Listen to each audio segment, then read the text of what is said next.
And Mikhail noticed the windows, especially with how there are no windows on the south side. This was to deal with. You officers, come to investigate the historic subtext of West Martinez? I'm Tran Heilostam. You must be Kim Kitsuragi, right? I was just telling my son about this building. Not a lot of people realize the historic significance here. Very rich in hypertext. Nice to meet you. Yes, hypertext. Young Carp and the collection of cultural hyperlinks. He's just making up fancy words. This doesn't mean anything. Oh yes, so Mikhail. They had to deal with monitor glare, especially in the summer. They still had vector monitors back then. That was 49 years ago. so they didn't have windows on the south wall.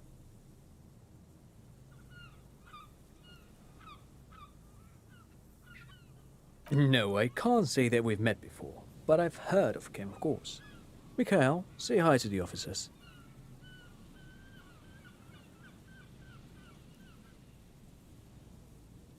Mikhail's a little tired today. We spent all night trying to run Orbis on his radio computer. Have you heard of it? It's a programming language used in Grad. Quite tricky, but he wanted to play this Grad-made adventure program. We've been getting really into Worms lately. The man speaks in the artificial cadence of a professor, or someone who's been on too many radio shows. But I assume you're not here for giant worms when there are so many real things to see. Just as I was telling Mikhail before, this is where the Coalition landed in '08. We could be standing on what is the most interesting landmark in Revachol West. This man is your half-brother. You feel it.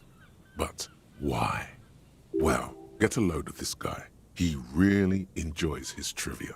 The Orbis programming language was named after its inventor, Victor Orbis, a cybernetician from Grad. They run Vox in the Occidental countries. Aha! But it's not just any empty old building.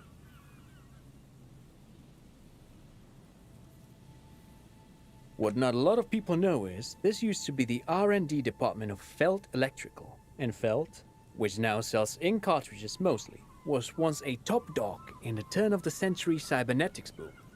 Hold on. What's R&D?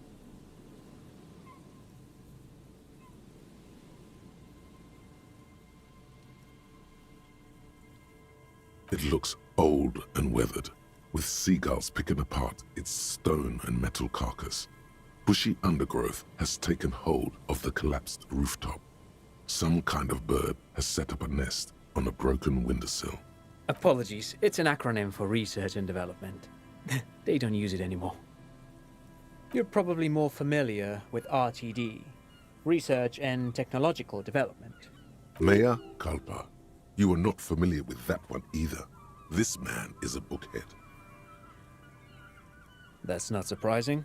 Only a vestigial ink cartridge and ferrotape manufacturer remains. They started out as a midway electronics outfit in Königstein 2 centuries ago. After an aggressive move to Revachol, Feld became a global player in the emerging personal electronics market of the pre-revolutionary era. Still, Tricentennial was beating them in business machines. But Feld had an ace up their sleeve. Or should I say, they were developing an ace up their sleeve? I'm mixing my metaphors here. It was here in Martinez, possibly in this very building, that they developed prototypes for a tape computer. An elegant folding mechanism of rollers and ferrotape ribbons, portable enough to be a take-it-home solution. Revolutionizing business machines, possibly even bring them to the average consumer, which is a feat of engineering even today's giants, Rehm, ICN and ZAM, haven't achieved yet. He assumes something like a combat stance, facing the wind. Indeed. What? The revolution! Unfortunately, their moonshot project never made it to the market. Feld's move to Revachol backfired. The revolutionary government liquefied their assets and expropriated those very advanced prototypes. Possibly from this very building, or one of the adjacent ruins. All of this was built by Feld, even the boardwalk. Wild Pines built Martinez proper as a resort for their middle management. Feld built this side of town for R&D.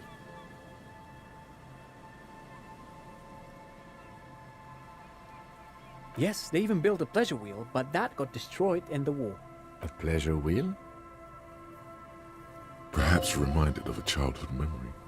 It's clear he would prefer there were a big wheel lighting up the coast. Yes, to lure in their star engineers. This part of Martinez was nothing but reeds before Feld arrived. They had to make the prospect of living here attractive. It was supposed to become a global center for innovation in cybernetics. But history had other plans. Oh, I'm afraid it didn't end well for the boys. But this story is a bit too dark for little Mikhail here. Now, if you were to ask about tape computers... Wait, is he saying that we should just bypass the excesses of the revolution? Officer, I told you this chapter of history wasn't on Mikhail's curriculum yet. Let's keep this kid friendly. The boy looks first at you, then back at his father, confused. They used them for military communications, but also to write and send out press releases, the most notorious example being Le Décret de Mars. What's the Mars Decree? I mean the radio transmission sent out to news agencies and world governments by the newly created commune of Revachol on the 7th of March in the year 02. A short-lived legislative foundation for a short-lived utopia. It's a beautiful piece of text, actually. A singer-songwriter I know, Charette, called it a love poem to Revachol on her political concept album, Bombessier dans ce Lind. You should read it. Every local library in Revachol stocks a copy of the decree. I tried to get Mikhail to memorize it. Tried to. Someone was much too interested in worms to be paying any attention.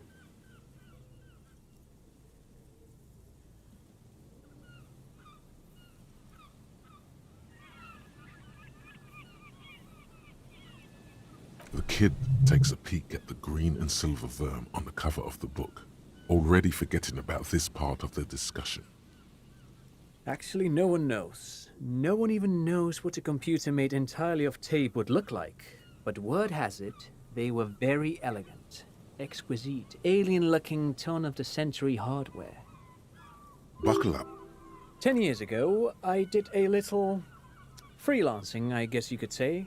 I was a special consultant for an exhibition at the Womty Dumpty Dum Center in Vredefort, Oranje. It raised the same questions, and we had lengthy discussions with Paul Ockerman, who was head curator at the time. This was before the twins Keith and Guy Jews joined the team, trying to... Wait, did he just say Wumpty Dumpty Dum Center? He did it. He said Wumpty Dumpty Dum Center, like it's the most natural thing in the world. What the hell is a Wumpty Dumpty Dum Center? And who the hell are Keith and Guy Juiced? The Womty Dumpty Dum Center for Contemporary Arts. The exhibition itself drew on Lagerman's notion of memory, and so there were some parallels. That's why the head curator, Paul Ockerman, chose to... In fact, I'm not. The Womty Dumpty Dum Center is a place you can visit if you're ever in Vredefort and are ever in the market for an exhibition space / contemporary art research center. But perhaps I should return to the tape computers. As I was saying, the device itself was very elegant, fragile even. One could write directly on the tape using a special chemical solution. The machine would then analyze the handwriting, perform operations, and project output onto a white screen. It was a beautiful, delicate thing. Made of black film and folding tape structures. Even one would be very useful. Though I understand the socio-economic causes of the revolution, it pains me to imagine the revolutionaries setting fire to the precious device. But so they did. The Feld playback experiment vanished into the fires of '07. Yes, the official name of the prototype. Some sources report it as the Feld Playback Experience, but those are incorrect. Who knows? Maybe it was an accident, or maybe they didn't want the technology to end up in the wrong hands. Either way, they're all gone now. All 3 versions of the prototype. Nothing but debris and ashes remain inside that building.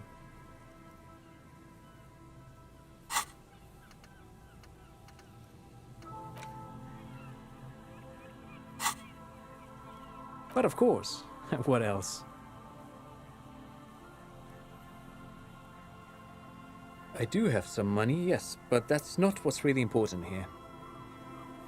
No, I mean, come on. You need the money. If it's not a thing, he can give you some.